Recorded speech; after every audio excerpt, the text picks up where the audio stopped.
Bienvenue dans ce dernier Allons plus loin du MOOC Les Alliances qui changent les territoires. Tout au long de ce MOOC, nous avons mis l'accent sur les territoires et insisté sur le potentiel d'impact d'une alliance composée d'acteurs d'un territoire, chacun expert dans un domaine particulier, qui se mobilise pour résoudre une fragilité de ce même territoire. Alors d'abord, les facteurs clés de succès des alliances dans ces territoires. Pour rappel, ces alliances territoriales produisent souvent trois types d'impacts principaux. Premièrement, un impact en termes d'innovation sociétale qui conduit au développement de nouveaux moteurs de croissance économique et à la réduction des fragilités. Deuxièmement, un impact sur la performance des parties prenantes de l'Alliance, chacune dans son activité. Et troisièmement, la création d'un climat de confiance qui renforce l'engagement des organisations et des citoyens au service de leur territoire. Pour arriver à co-construire, nous avons vu que plusieurs préalables, ou facteurs clés de succès, j'en parlais il y a un instant, sont nécessaires. D'abord, une vision commune de la problématique traitée, une capacité d'ouverture et de prise en compte de la différence, et enfin un respect mutuel et des valeurs partagées. Ces alliances multi-acteurs sont alors confrontées à de nombreux défis. Comme nous l'avons vu dans le premier module, le territoire dans lequel elles s'ancrent évolue en permanence. Il faut donc faire preuve d'une grande souplesse et d'une innovation constante pour s'adapter à ces changements de contexte économique, législatif ou encore politique. Pour les acteurs privés, le fait de travailler avec des acteurs publics introduit une complexité supplémentaire puisque ces interlocuteurs sont renouvelés au gré des élections, notamment pour ce qui concerne les élus. Or, vous aurez certainement constaté au travers des nombreux témoignages de ce MOOC à quel point ces alliances sont avant tout le fait de femmes et d'hommes engagés. Le danger est que ces intrapreneurs ne restent pas assez longtemps en poste pour réellement pérenniser l'alliance. Enfin, l'implication des habitants de ces territoires est essentielle et nous verrons à la fin de cette vidéo que le numérique peut être un outil très intéressant pour la favoriser. L'un des plus grands défis des alliances territoriales aujourd'hui est justement de les articuler avec d'autres territoires et d'adapter ces réussites dans d'autres territoires pour les dépliquer. Il s'agit donc de la question du changement d'échelle de ces alliances. Alors, pourquoi et comment faire changer d'échelle les innovations sociales en territoire? Mais au fait, comment définir le changement d'échelle? Eh bien, nous pouvons pour cela reprendre la définition utilisée dans le rapport Ensemble Accélérons, fruit d'un groupe de travail sur le changement d'échelle des innovations. Ce travail est piloté par le SGMAP et le CGET, notamment Benoît Landau et Emmanuel Dupont, que vous avez eu la chance de rencontrer dans ce book. Cette définition du changement d'échelle est la suivante. Ce sont, je cite, les diverses modalités d'essaimage, de transfert, de transposition, de diffusion, concourant à renforcer et à démultiplier l'impact d'innovation ou d'initiative.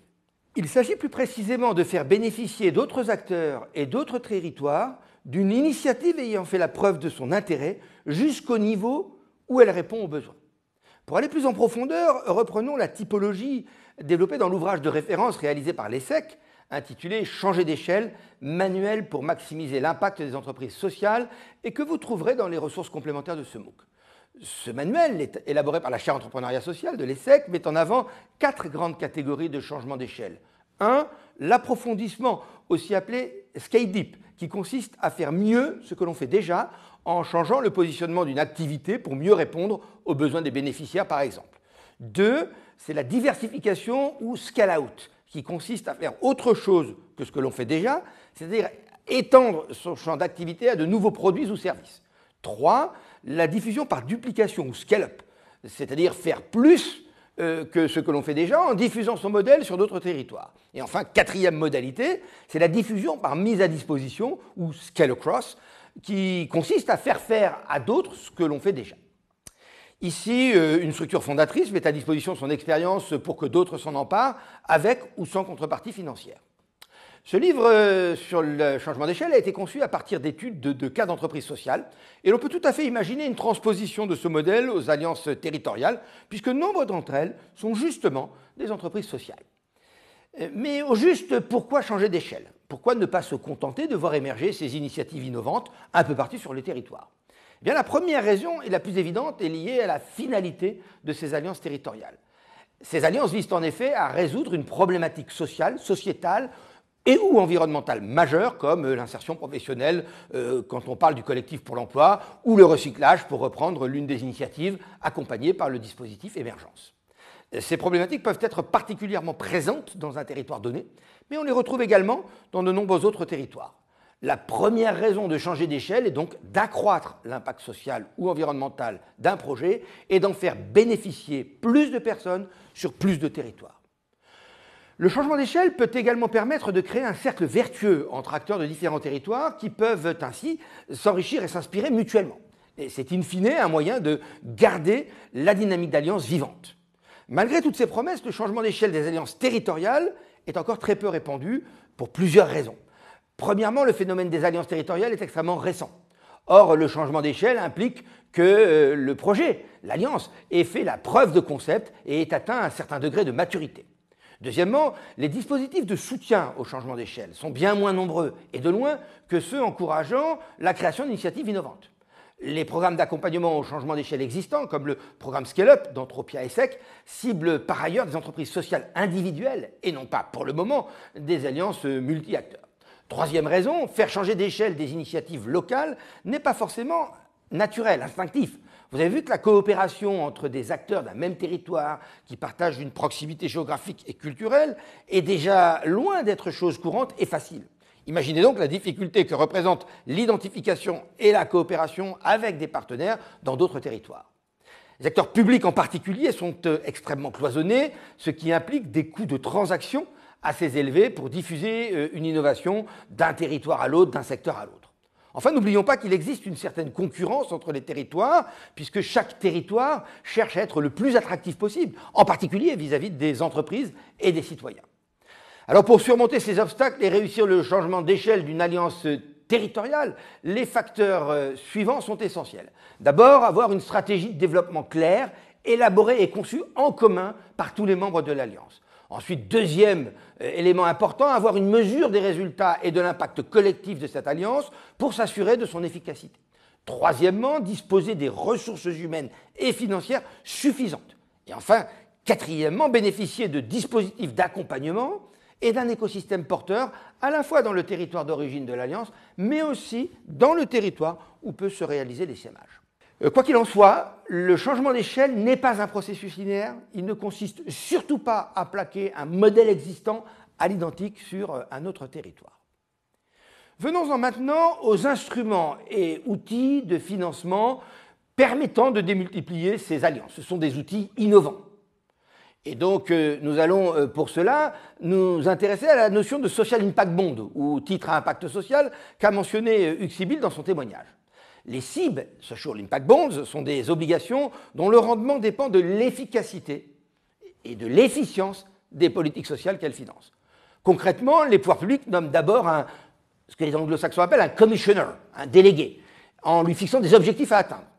Cette personne va trouver un investisseur et fixer avec lui les modalités, les éléments d'évaluation des résultats du contrat. L'investisseur finance les SIB qui serviront à financer les prestataires de services sociaux. Les prestataires interviennent alors auprès des publics ciblés sur le cœur de leur action et si cette action atteint les objectifs fixés, alors les pouvoirs publics considèrent qu'ils ont réalisé des économies. Et le délégué, celui qui est chargé de gérer le projet, va attribuer à l'investisseur une partie des économies effectuées, calculées et fixées à l'avance dans le contrat de partenariat. L'exemple le plus connu et le premier des SIB concerne le programme de réinsertion de la prison de Peterborough en Angleterre. Il a été lancé en 2010 pour un coût de 5 millions de livres, à peu près 7 millions d'euros, dépendant des cours de change. Ce programme visait à diminuer de 7,5% en 5 ans le taux de récidive d'un groupe de 2000 détenus. Le ministère de la Justice s'est engagé à rembourser le capital assorti d'intérêts en cas de succès, puisque la baisse de la récidive diminue évidemment les dépenses futures. Les premiers résultats publiés en 2014 étaient plutôt encourageants puisque le taux de récidive avait diminué de 8,4%, ce qui donc a permis un versement d'intérêt aux investisseurs. Après leur création au Royaume-Uni en 2010, les titres à impact social ont essaimé en Amérique du Nord, mais aussi en Europe, aux Pays-Bas et en Allemagne notamment. En tout, plus de 100 millions de dollars ont déjà été placés à ce jour dans le cadre de ces SIB.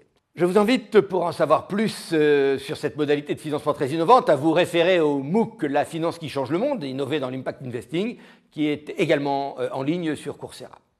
En mars 2016, la France a rejoint ce mouvement avec le lancement par le secrétariat d'État à l'économie sociale et solidaire du premier appel à projet visant à mettre en place des contrats à impact social. Il s'agit d'une inflexion sensible des politiques publiques puisque l'on passe d'une obligation de moyens à une culture de résultats dans le prolongement de la loi LOLF de 2001 sur la gestion des finances publiques.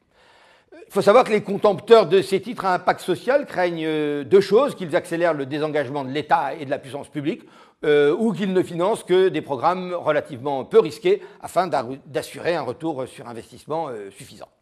Pour autant, et malgré ces limites, on peut cependant considérer ces SIB comme une piste de financement à creuser pour assurer le changement d'échelle des alliances territoriales.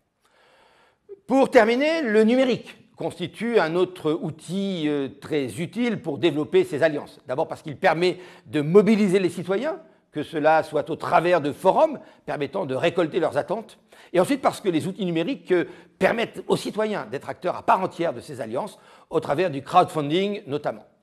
Le numérique transforme également complètement la notion de proximité, et donc de territoire, en effaçant les frontières et en fluidifiant le partage d'informations. Autant de barrières au changement d'échelle qui peuvent donc ainsi être surmontées grâce au numérique. Là encore, l'outil crowdfunding est présenté en détail dans le MOOC La finance qui change le monde, innover dans l'impact investing, dont je vous parlais il y a un instant et qui est également en ligne sur Coursera. Nous arrivons maintenant à la fin de ce MOOC. Vous savez dorénavant quels sont les principaux acteurs du territoire, comment ils s'unissent au sein d'alliances, quels sont les outils pour construire et évaluer ces alliances et quels sont les défis auxquels ces alliances font face.